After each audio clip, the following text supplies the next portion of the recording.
Manchester United have identified Liam Delap as their top striker target and will go head-to-head with Chelsea for his signature. Gary Neville sparks debate following his comments for the derby draw. Jadon Sancho's future is still in the air. United's internal Garnacho worry. Real Betis will do everything possible to sign Antony, and interest in the 20-year-old Fiorentina centre-back. All this plus more in today's video as we run through all the latest Manchester United news and transfer news that will keep you right up to date with everything. Welcome to Man United Review. My name's Jamie. Before we get into it, smash a like on the video. Let's jump straight into it. So firstly, give us your thoughts on the match yesterday and the performance and the results. Be interesting to hear your opinion on how you felt after the draw with City yesterday. I actually thought we played...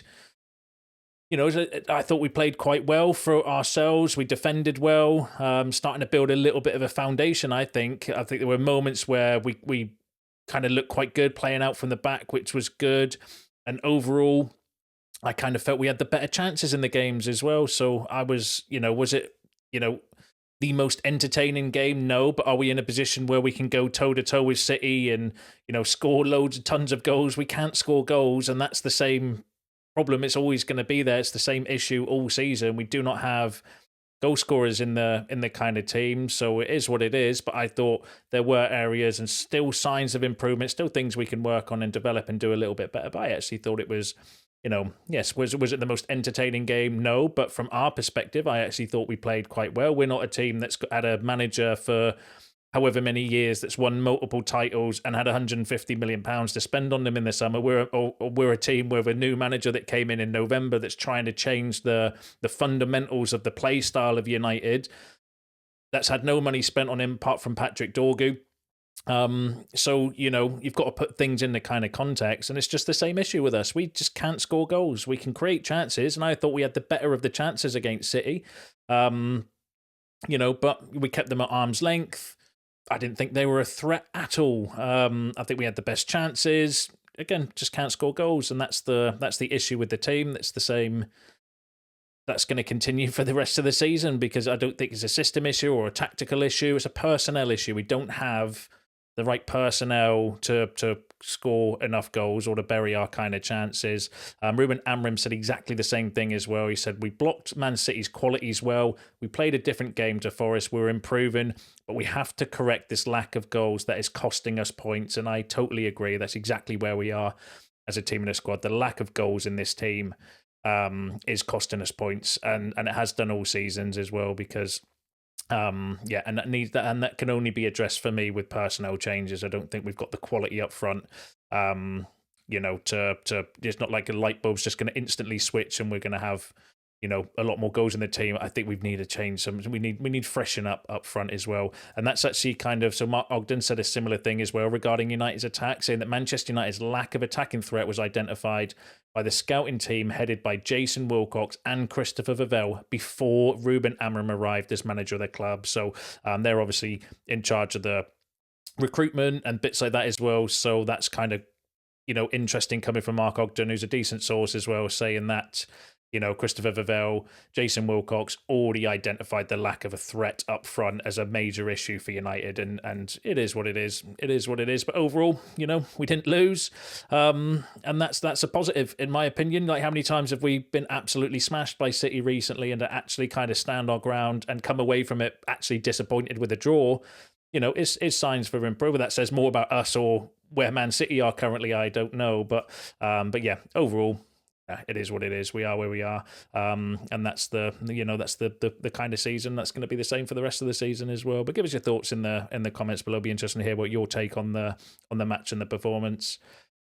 Now, there's been quite a few comments after the game from one Gary Neville that I just wanted to kind of run through.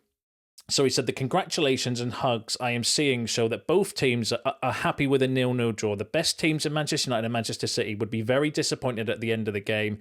Given the way they approached it, it was so robotic, it wasn't good enough, and I'm disappointed. It's a Manchester derby, and there should be more blood and risks than this. And, I can kind of see what Gary Neville was saying in terms of it being a derby, but that's the way football is at the moment. Like, and I thought Bruno Fernandes, actually, with his quotes, kind of nailed kind of had a good response to what Gary Neville was saying there as well when he when he said it can't be similar to derbies of the past. With VAR, you can't do that. You can't be as rough as you want in the duels because everything has changed. And I think that's the biggest issue. Do you know what I mean? Like, how many times have we been, and not just us, but teams, every team will have a similar story as well. But I remember the penalty against Manchester City for Højlund, where he was holding back Rodri. Nobody saw it.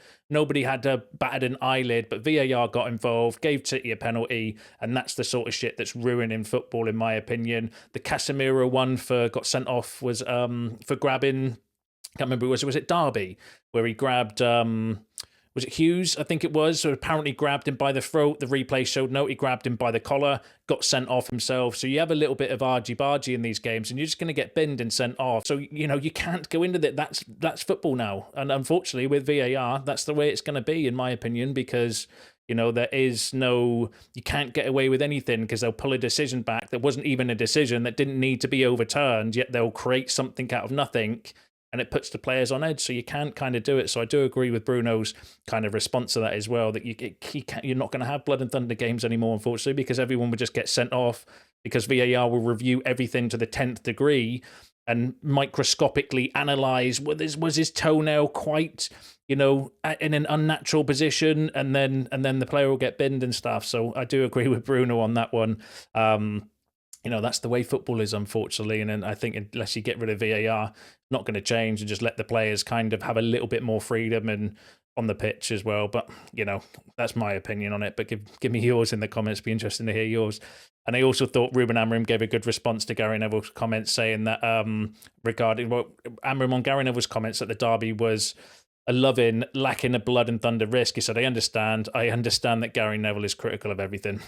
And I kind of thought that was a nice response as well. So I do think that, yes, was it the most kind of crunching game? But no, but what game is? You're not going to get away with that with modern football. Unfortunately, that's the way football is, and I don't like it. I'd love to go back to the old kind of United Arsenal days and the old kind of derby days and the Liverpool games in the past, when players were getting stuck in. But unfortunately, you do that nowadays, you're just going to get sent off, because VAR will review it, and you'll just get sent off, and it's just, and that's the kind of problem with football in general, in my opinion. But give us your thoughts on that in the comments below.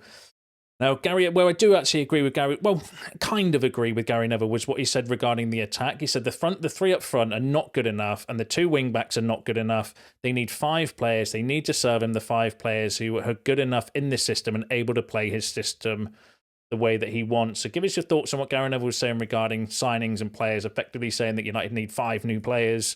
I think the front 3 he's maybe referencing to, because Fernandes started as one of the front 3 and he got man of the match, so I don't think he's having a dig at Bruno, but I think maybe he thinks Xerxes, Højlund, Garnacho, Dalot and Dorgu. I can kind of see where he's coming from. I actually think Dorgu's been a good signing for us so far. Did he have the most amazing game yesterday? No. Is he young and raw? Yes, but he created the best chance of the game by himself. When he played the ball to Garnacho, Garnacho actually played him in, and he cut the ball back across the box, and Xerxes smashed it, and Edison made a good save, and we nearly scored from that. That, in my opinion, was the best chance of the game, which was created by Patrick Dorgu, who seems to be getting loads of criticism for some bizarre reason, but not for me personally. I think he's been a good save. Is he the finished article? No, but he's 20 years old. He's played 8 times for United. We need to give him a freaking break. So I disagree with the left back. Right wing back I can kind of see, but yeah, it's the forwards, isn't it? That's the problem with United. It's the forward areas. So I do agree with Gary Neville that maybe we do need to look at the attack. That's obvious. Now, one thing as well that Mark Ogden's had to say is that Ruben Amorim will be supported in the summer market despite financial constraints and PSR risks as well. So Mark Ogden effectively saying, look, despite all the kind of reports around financial PSR and all that stuff, Ruben Amorim is going to be supported in the summer transfer market. To what degree, though, we'll have to wait and see. And what type of players we're going to be going for, we'll need to wait and see. The kind of reports are, which when we'll go through the transfer news in a second, that it might be, maybe we'll get a few players in, but they're not going to necessarily be the most expensive or extravagant signings. But I'm cool with that as well, as long as they're good players. It's all that matters, in my opinion, not the fees that you pay for them. But let's go through the transfer stuff. So Liam Delap has emerged as Manchester United's favoured striker target. He is available for £40 million if Ipswich Town are relegated. So Mark Ogden, who is a good kind of source of information, suggesting that Liam Delap has emerged as United favoured striker target. I think most of us knew that anyway. There are still loads of talk, though, about Osimhen, and obviously the news yesterday was that Napoli's sporting director is in London holding talks potentially with Chelsea and United. So again, we'll need to kind of keep an eye on it and see what kind of happens. Mark Ogden also said, though, that Manchester United will rival Chelsea in the race to sign Liam Delap this summer after identifying him ahead of Victor Gyökeres, Benjamin Sesko and Victor Osimhen as the solution to their goal-scoring problems. And that's a big statement from Mark Ogden. What do you think about that? What do you think about Liam Delap? Give us your thoughts, actually, in the comments. Do you think that Liam Delap is the solution to our goal-scoring problems? And would you sign him ahead of Gyökeres, Sesko and Osimhen? Ahead of Sesko, I would, but I would definitely not be signing, like, if you had unlimited money and PSR rules and all this kind of stuff, I would be signing Gyökeres and Osimhen any day of the week over Liam Delap. That's not to say that he's not a bad player or he couldn't come in and do a good job for us. It's just, they're proven goal scorers at the prime of their kind of, at the peak of their kind of careers. Whereas, Delap's another young, developmental, up-and-coming player, although he's got, 11 goals, I think, now for Ipswich in a very poor Ipswich team. Has played in the Premier League. He is a handful. But, would you sign him above Gyökeres, Sesko or Osimhen? Give us your opinions on that in the comments. Now, this was an interesting take as well, that Nick Salt, who, again, is a good source of saying exactly the same thing. So whether this has been briefed out, whether it's been leaked out by somebody at United, will obviously only time will tell, saying that Manchester United have made Liam Delap their top striker target this summer. So that's two fairly decent sources when it comes to United, effectively saying the same things. Mark Ogden and Nave Salt, who writes for the Mail, who's been really accurate in the past regarding some transfer news and stuff. So that's really interesting that the two decent sources saying pretty much exactly the same thing, that Liam Delap is the top target. But this was really interesting as well. So this came from a Portuguese journalist, kind of suggesting that maybe Liam Delap is a player that Ruben Amorim's already kind of looked at when he was at Sporting. So Liam Delap is on Manchester United's list for this summer. Delap was targeted by Ruben Amorim last summer for Sporting. So that's really interesting. That's, again, Portuguese journalist, quite large following. Don't know the credibility myself as well, but if that would be really interesting, because if you think that Gyökeres was meant to be sold or was planning to be sold last summer, but he came up with a gentleman's agreement with Sporting and probably with Amorim to stay one more season, commit to one more season at Sporting, and then they'll look to sell him this summer coming for a cheaper fee than what his release clause is. And that's why the Gyökeres, transfer, in my opinion, is kind of like someone's going to get a bargain, £60 million for Victor Gyökeres is going to be a bargain for some team out there as well. Unfortunately, doesn't look like it's going to be ourselves. So that's kind of interesting that maybe Amorim was looking to bring in Delap at Sporting because he saw Delap as his kind of replacement for Gyökeres had he gone last summer. And then obviously he's come in. Maybe he does agree with like Jason Wilcox. We know he's got the connection with Liam Delap as well with his time at City. Omar Brada would know him as well. Maybe Amorim was looking at him while he was at Sporting as well as potentially a Gyökeres replacement. And now the club are looking at it and say, well, actually, why don't we just go for Liam Delap then instead of going for Gyökeres, who's obviously older. But that's an interesting kind of development, but potentially Amorim already kind of, wanting Delap while he was at Sporting and then coming in as well. So that's another one to pay attention to, but give us your thoughts on that.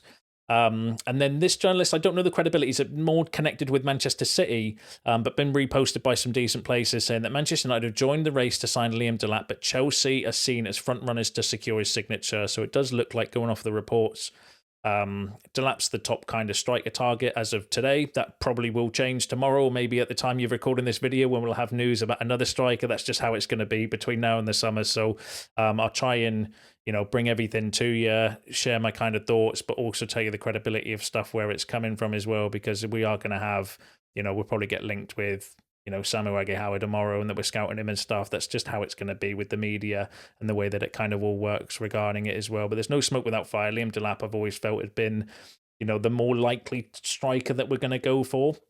I do think that maybe we are exploring other possibilities though as well, like a Victor Osimhen, for if the possibility arrives that we do get like Champions League football, for example, then maybe we could push the budget a little bit to go and get somebody like an Osimhen. Maybe you go for both if you get Champions League football and send Rasmus Højlund out on loan. Some of you have been mentioning that in the comments as well. That is not a bad shout as well, because, you know, I'd much rather bring in 2 strikers than I would one. Jerksey can play as the 10. Do you know what I mean? That's not the worst idea, but again, that's going to be a big outlay, big in terms of like wages and obviously a financial kind of package and stuff as well. But we'll need to kind of keep an eye on it for you. But give us your thoughts. Delap, what you're thinking? Let me know in the comments. We'll have a chat about it. Give us your thoughts. Do you think he is, you know, United's top target? Do you think he is the one that you know, that's going to solve our goal scoring problems? Let me know in the comments below. Now, let's talk about Garnacho. So internally at Manchester United, there is a feeling that moving on from Alejandro Garnacho could come back to bite them, given his obvious potential. So again, Nath Soap suggesting that maybe internally at United, they're kind of having a few doubts around selling Garnacho, because potentially it will come back to bite them. I agree as well on that. Like, the problem with Garnacho is the best solution for Garnacho for me, and again, this is just my opinion, you can share yours in the comments, right, is I don't think he should be number 1, and at the moment he's got no competition because we let Rashford and Antony go, and obviously Amad Diallo got injured. There's nobody else really to play in the attack, whereas I think the best solution for Garnacho would be to give him some competition, so he has to learn and stop doing the things that are frustrating everybody at the moment, i.e. shooting all the time, his decision-making and stuff, and maybe force him to the bench and be a rotation option, because then that way that will help his development, in my opinion, because that's the kind of thing where you can say, like, if you could drop Garnacho at the moment and say, well, hold on, you're shooting all the time, your decision-making in the final third is not what I'm expecting, so take a step back, you're on the bench for the next game, then that internally might kind of drive something in Garnacho to learn to do better the next time. But at the moment, there's just a lack of competition, I think, for that particular position, because we weakened it in January.